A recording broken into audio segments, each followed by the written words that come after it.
Jumpa lagi teman-teman. Semua sehat ya. Saya hari ini akan berbicara mengenai update tentang vitamin D3. Kenapa update? Karena terakhir saya bicara tentang vitamin D3 sudah lama ya. Mungkin tahun lalu saya pertama kali bicara mengenai vitamin D3 adalah bulan Februari 2020. Ya, sudah setahun ya. Dan selama ini sudah banyak bahan ya, update ya. Jadi ada pertanyaan dari pasien, karena pasien ini bingung melihat bermacam regimen dari dokter yang berbeda-beda untuk meningkatkan imunitas tubuh kita terhadap COVID-19. Itu kan ada macam-macam vitamin. Jadi beda dokter, beda anjuran ya. Ada yang minta vitamin A, ada yang bilang vitamin E. Jadi begini, setelah saya browsing semua kepustakaan ya, itu ternyata dari vitamin A sampai E, A, B, C, D, E, ya, yang sudah ada penelitiannya meningkatkan imunitas terhadap COVID-19, ya, dan dilakukan dengan metode penelitian yang paling tinggi di bidang kedokteran, yaitu yang kita sebut randomized placebo control trial, RPCT ya. Itu yang paling tinggi nilainya. Dan yang pernah dilakukan pada pasien COVID-19 itu adalah hanya vitamin D ya, hanya vitamin D. Dengan penelitian di tahun lalu, tahun 2020, di India dan di Spanyol, sudah diputuskan. Konklusinya adalah vitamin D sangat meningkatkan imunitas terhadap infeksi COVID-19. Kemudian juga apabila kita kena, maka severity-nya, jadi berat ringannya ya, itu sangat dipengaruhi oleh vitamin D. Kalau vitamin D kita tinggi, walaupun kena ya, tidak akan berbahaya, tidak akan fatal ya, cepat sembuh. Demikian. Jadi ini perlu diluruskan karena banyak sekali yang menyinggung tentang vitamin C, vitamin A, vitamin E. Semua vitamin-vitamin yang lain itu tentu bagus, selama ini kita pakai, banyak gunanya. Tetapi terhadap COVID-19 itu adalah digunakan secara empiris. Empiris itu artinya by experience. Jadi saya ambil contoh yang paling sering disebut adalah vitamin C. Vitamin C itu memang sudah kita ketahui meningkatkan daya tahan tubuh kita terhadap flu, terhadap influenza. Jadi kan karena terhadap sesama virus, maka diterapkanlah juga kepada COVID-19 ini. Padahal penelitian langsung terhadap COVID-19 tidak ada. Sampai saat ini loh ya. Jadi tanggal 1 Februari 2021 sekarang. Belum ada. Kalaupun ada penelitian, tapi masih ongoing. Jadi belum sampai ke kesimpulan. Ingat, yang sudah sampai kesimpulan yang betul ada gunanya hanya vitamin D. Ya, makanya saya sering bilang D itu plesetannya adalah defense. Ya, ada teman yang bilang, oh bukan, itu dewa, vitamin dewa. Oke.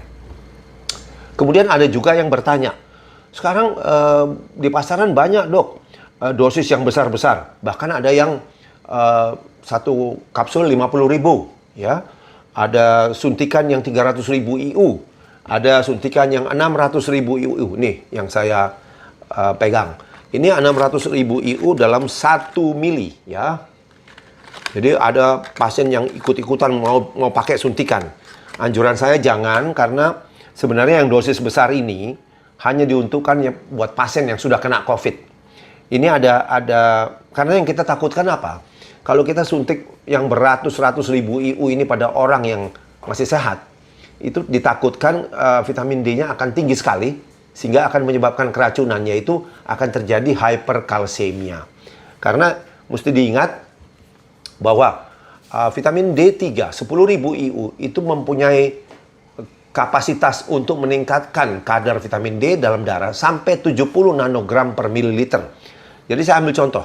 Kalau 600.000 ya, 600.000 itu kita suntikan pada orang normal, ini ada kemungkinan meningkatkan dalam darah menjadi 4.200 nanogram per mililiter.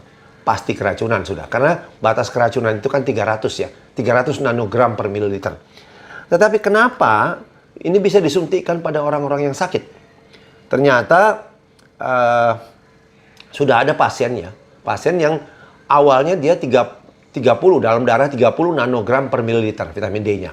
Kemudian disuntikkan ini sekali 600.000 IU yang bisa menaikkan sampai ribuan nanogram per mililiter. Tapi ternyata setelah 2 minggu, 3 minggu diperiksa, dalam darahnya kenaikannya cuma 30. Dari 30 menjadi 60 nanogram per mililiter.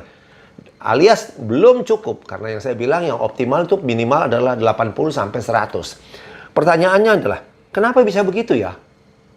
Jawabannya adalah, vitamin D ini dipakai untuk berperang melawan virus. Inilah daya tahan tubuh kita. Dalam tubuh kita kan terjadi pertempuran. Jadi ini dipakai sebagai contoh. Kalau kita latihan saja ya, untuk aktivitas otot, itu vitamin D kita berkurang. Karena terpakai. Apalagi ini berperang melawan virus. Jadi sangat terpakai, makanya bisalah dipakai ratusan ribu IU tanpa khawatir adanya kelebihan atau keracunan. Ya. Dan juga ada pasien yang bereaksi begini, saya COVID-nya sudah negatif, antibodi saya tinggi, imunoglobulin IgG itu tinggi. Nah, padahal dicek vitamin D-nya cuma 40-an, tapi IgG-nya bagus. Jawabannya adalah untuk bertempur melawan virus COVID-19 itu dibutuhkan vitamin D sudah. Kemudian vitamin D yang ada dalam tubuh kita juga dipakai untuk pembentukan antibodi. Jadi kalau antibodinya sudah tinggi, itu memerlukan banyak vitamin D. Ya. Kemudian ada salah satu lagi yang sebenarnya susah dibantah lah. Ini keluarga dekat saya. Jadi suami istri berlibur akhir tahun ke Bali. Ya. Si suami kena COVID positif, istrinya negatif. Kenapa bisa begitu? Padahal mereka tinggal tidur bersama ya. Ternyata si suami kadar vitamin D-nya cuma 70 nanogram per mililiter. Ingat ya, kalau orang bilang 70 udah bagus, cukup. Tapi secara kriteria dari Vitamin D Council USA, itu yang bagus itu adalah 80 sampai 100. Jadi suaminya 70 cuma. Tetapi si istri yang 117 negatif. Jadi bandingkan, suami 70 nanogram per mililiter COVID positif, istri kadar vitamin D 117 nanogram per mililiter COVID negatif. Jadi hal ini sudah menyatakan bahwa vitamin D itu sangat berpengaruh ya. Kemudian saudara saya ini sekarang sudah berangsur sembuh dan dia dari COVID positif sudah negatif. Dan pada saat pemeriksaan, karena diberikan dosis tinggi ya, pengobatannya itu adalah 50.000 IU per hari selama 2 minggu. Kemudian setelah dia negatif, kita cek lagi vitamin D-nya dalam darah, yaitu kadar darahnya 200 nanogram per mililiter. Ini juga ikut saya sebutkan karena tentu kalau orang lain atau dokter lain melihat ini akan panik. Waduh, keracunan, ya toh? Karena memang kita tulis keracunan itu hati-hati kalau sudah di atas 150. Tetapi sebenarnya keracunan itu terjadi kalau kadar darah itu mencapai 300. Jadi untuk menjaga supaya ada safety margin yang cukup, maka diputuskanlah bersama secara arbitrary bahwa batas keracunan itu 150. Padahal yang betul adalah 300 ya, adalah 300 nanogram per mililiter. Dan saudara saya ini yang 200 sehat-sehat saja, itu tidak ada keluhan apa-apa ya. Jadi pertanyaan juga, dia saya berikan 50.000 kan, 50.000 per hari. Kalau 50.000 per hari itu teoritis dalam darahnya bisa naik sampai menjadi 350 nanogram per mililiter. Ternyata kenyataannya dalam darahnya cuma 200. Kenapa nggak 350? Karena vitamin D-nya sekali lagi dipakai untuk berperang melawan COVID-19. Nah, setelah dia negatif, maka dosis 50.000 itu kita turunkan perlahan-lahan supaya nanti kadar darahnya cukup sekitar 100-an. Demikian update dari saya, semoga ini ada manfaatnya. Karena update ini susah untuk dibantah, karena ini adalah pengalaman langsung dari pasien. Ya, Banyak terima kasih atas perhatian, moga-moga bermanfaat. Sampai jumpa di lain kesempatan.